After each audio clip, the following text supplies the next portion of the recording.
Haunted church. Church की छत की घंटी चर्च बेल जोर से बजने लगी और तब राज का ध्यान चर्च की छत पर गया तो अपने दोस्त रतन की लाश उसी घंटी पर लटकती हुई पाई। रतन की रहस्यमयी मौत को देख राज के पैरों तले जमीन खसक गई और वो खुद को रतन की मौत का जिम्मेदार समझने लगा। राज, ये सब मेरी वजह से हुआ, मेरी जीत की वजह से। राज और रतन असम में स्थित गुवाहाटी में रहते थे और पक्के दोस्त थे। एक रात वो दोनों कोई पार्टी से वापस आ रहे थे। रात बहुत हो गई थी और अब उनको घर पहुंचने में बहुत देर हो जाएगी क्योंकि दोनों ने पार्टी में खूब शराब पी ली थी और इस वजह से राज गाड़ी धीरे चला रहा था। रतन, यार राज, आज तो पार्टी में बहुत एंजॉय किया, तू गाड़ी चला लेगा ना, या फिर हम किसी होटल में आज रात रह जाते हैं। राज, नहीं रतन, मैं ठीक हूँ, एक शॉर्टकट वाला रास्ता पकड़ते हैं, नेहरू पार्क रोड, जल्दी घर पहुँच जाएंगे। रतन, नहीं राज, उस रास्ते से कोई गुजरने की हिम्मत नहीं करता, वो एक हॉन्टेड रास्ता है। राज, मैं ये सब नहीं मानता, एक बार घर पहुंच जाएं बस, इससे ज्यादा छोटा रास्ता और कोई इलाके में नहीं है। रतन ने राज को बहुत समझाया। राज एक नास्तिक था, वो भगवान और भूत प्रेत को नहीं मानता था। बातें करते करते दोनों नेहरू पार्क रोड पहुंच जाते हैं। नेहरू पार्क रोड पहुंचते ही रतन की तो जैसे हालत पतली हो रही थी, मनो जैसे डर के मारे उसका नशा काम हो गया हो। राज, क्या हुआ रतन, तू इतना डरा हुआ क्यों है? लगता है तेरा सारा नशा उतर गया। हाँ हाँ हाँ रतन, मैंने कहा था ना कि यहाँ नहीं आना, तुम बहुत जिद्दी हो राज। राज, तू फिर शुरू हो गया, छोटा सा रास्ता है, अभी 15 मिनट में हम घर पहुँच जाएंगे। अचानक चर्च के पास पहुँचते ही उनकी गाड़ी खराब हो गई। चर्च की घंटी बजने की आवाज़ जोर से आ रही थी। रतन ने समय देखा, रात के 1 बजे थे। चर्च दिखने में एक पुराने खंडर जैसा था। रतन, यार, रात के 1 बजे भी चर्च की घंटी बजने की आवाज़, हैरानी की बात है। राज, कोई हैरानी की बात नहीं है, ये भगवान, ईश्वर, सब तुम इंसानों का भ्रम है। एक तो दूर दूर तक तो कोई मैकेनिक नहीं दिख रहा, शायद कोई लिफ्ट मिल जाए तो सही होगा, गाड़ी के पास इंतजार करते हैं। रतन, ऐसी हुंते जगह पर कोई समझदार इंसान कैसे आएगा जो तू लिफ्ट की उम्मीद कर रहा है। इतने में रतन को चर्च के बाहर एक बूढ़ा सा आदमी दिखा।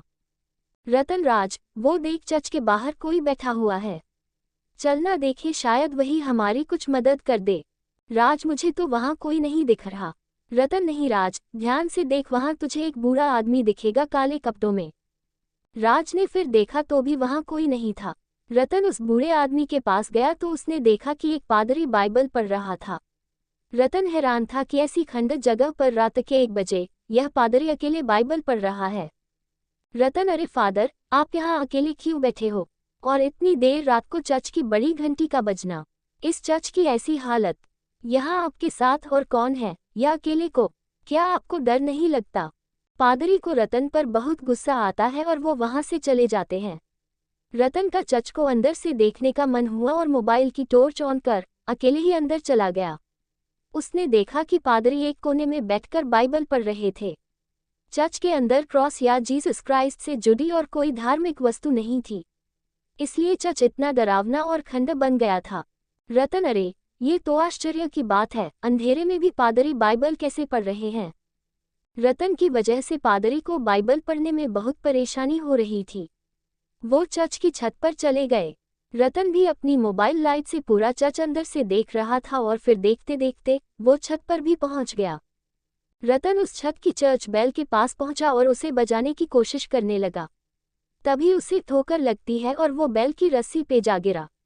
रस्सी रतन की गर्दन पे फंस गई।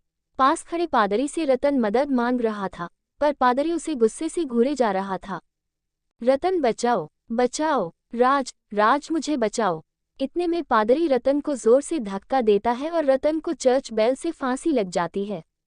घंटी पे लटकने से रतन दम तोड़ देता है। वहां राज भी रतन को ढूंढ रहा था।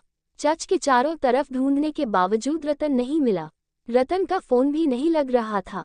चर्च की छत की घंटी जोर से बजने लगी और तब राज का ध्यान चर्च की छत पर गया तो अपने दोस्त रतन की लाश उसी घंटी पर लटकती हुई पाई।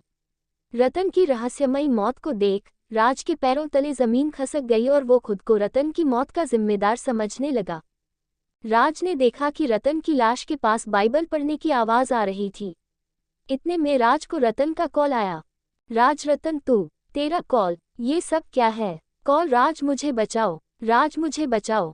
राज को कुछ समझ नहीं आ रहा था कि ऊपर रतन की लाश और अब उसका कॉल, साथ में उसकी लाश के पास बाइबल पढ़ने की आवाज। राज चर्च की छत पे जाने लगा और इतने में एक ट्रक की गुजरने की आवाज आई। राज ने उस ट्रक को रोका। राज, सुनिए भाई साहब, प्लीज मेरी मदद करो, मेरे दोस्त की लाश वहां चर्च के ऊपर लटकी हुई है। ट्रक ड्राइवर, अरे साहब आप यहाँ कैसे फंस गए? चलिए यहाँ से, यहाँ बहुत खतरा है। राज, क्या बकवास कर रहे हो? इंसानियत के नाते तो मदद करो। ट्रक ड्राइवर, अगर मैंने आपकी मदद की तो हमारी मदद करने कोई नहीं आएगा। मैं अभी भी कह रहा हूँ, चलिए मेरे साथ। राज हार कर उस ट्रक में बैठ जाता है।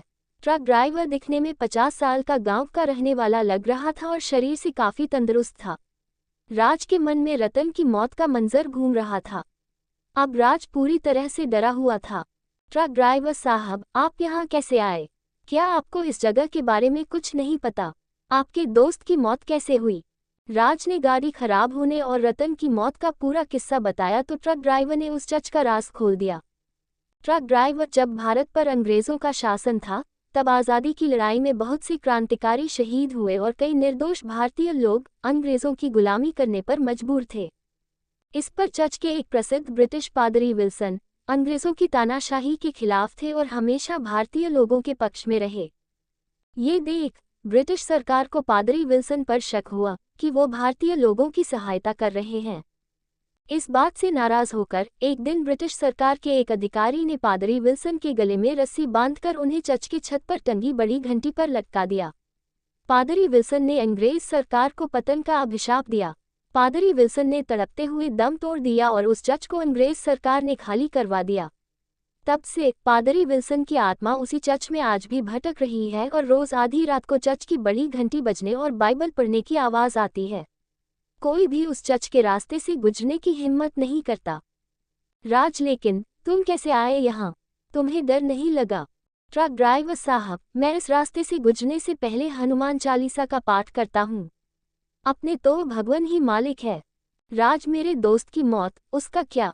और तुम्हें चर्च की कहानी के बारे में? ट्रक ड्राइवर, हम गांव के लोग बचपन से इन्हीं कहानियों को सुनकर बड़े हुए हैं। आप जैसे शहरी लोग नहीं समझेंगे। जब कभी कोई इस चर्च में आया या फिर पादरी से बात करने की कोशिश की तो ऐसी पुरानी जिद्दी आत्माएं किसी की भी मौजूदगी पसंद नहीं करती, क्योंकि उस जगह पर सिर्फ अपना कब्जा समझती हैं और कभी छोड़ के कहीं नहीं जाती। आपके दोस्त को भी पादरी ने ही मारा। ऊपर से आप दोनों ने शराब पी रखी थी। इस बात से पादरी ने और भी ज्यादा क्रोधित होकर रतन को मौत के घाट उतार दिया। राज, इतने सालों से यह चर्च को हटाया क्यों नहीं गया? ये सब कब तक चलेगा?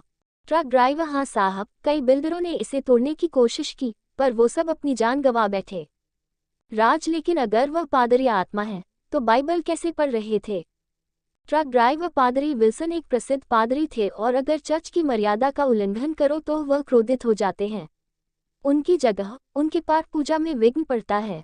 राज और ट्रक ड्राइवर बातें कर ही रहे थे कि अचानक ट्रक का बैलेंस बिगड़ा। सामने रोड पर पादरी विल्सन की आत्मा खड़ी दिखी और ट्रक एक पेड़ को जाके टक्कर मार दिया। ट्रक ड्राइवर ने धीमी आवाज में हनुमान चालीसा लगा रखा था, शायद इसलिए दोनों की जान बच गई। उस दिन के बाद राज को भगवान पर विश्वास हो गया, मगर रतन की मौत और चर्च को याद कर आज भी उसकी रूह कांप उठती है।